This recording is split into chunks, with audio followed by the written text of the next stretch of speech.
Alright Goblins, welcome to my very quick and basic Vengeance Demon Hunter tanking guide update for Legion patch 7.0. In this video I will teach you the perfect method to gear your character and the optimal talent build and rotation which will maximise your survivability in a raiding environment. Let's jump into gearing. So your stat priority is going to be haste, then mastery, and then versatility. The reason why haste is so good is because it basically reduces the cooldown of your life-saving abilities, particularly what's it called? Is it fell? It's basically it's immolation aura. Immolation aura, you know, it has a 15-second cooldown, and you want to be reducing that as much as possible.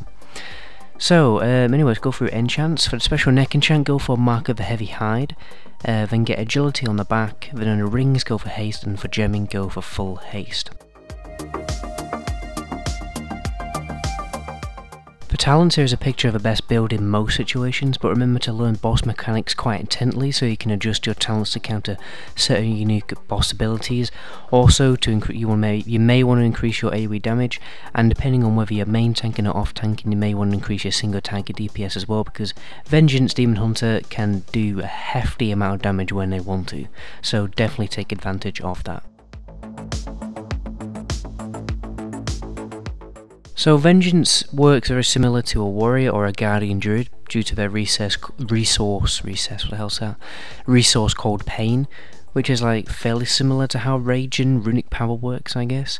You want to build up Pain with abilities like Immolation Aura, which is why we need that cooldown pretty low with haste.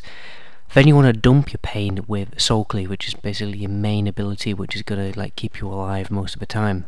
The spec is mostly about consuming pain on self-healing abilities, a bit like how Blood Death Knight works now. But anyway, let's talk about cooldowns very quickly. So, to counter really big boss damage, you want to use abilities like Soul Barrier, Demon Spikes, and Fiery Brand. They're the things that are going to keep you alive during like really hard hits. To keep yourself alive during a fight, just when you're tanking, when you're not taking big bad. When you're just normally tanking or whenever you're just taking any form of damage, you want to keep yourself alive with like active healing, but very high, high uptime healing stuff. Like you've got fell devastation, which is going to keep you alive, top up your health a little bit. You've got spirit bomb, which is also quite nice. I'm gonna have to clear my throat. Actually, no, I think we're good. You've also got shear and Soul Cleave, like we've already mentioned. They're just like, their abilities are just like a little bit like Death Strike. You just keep using them to heal yourself.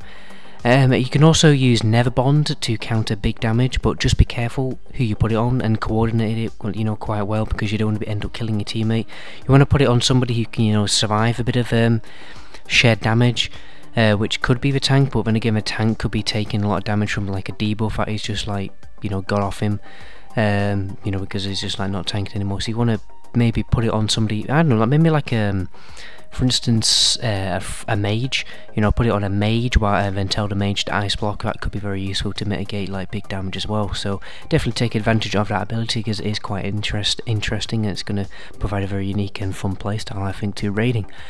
And that is pretty much it, and that is the end of the guide. Remember, these videos are only meant to be a very quick and basic introduction to get you ready for raiding. My name is the Meta Goblin, and until my next video, ciao.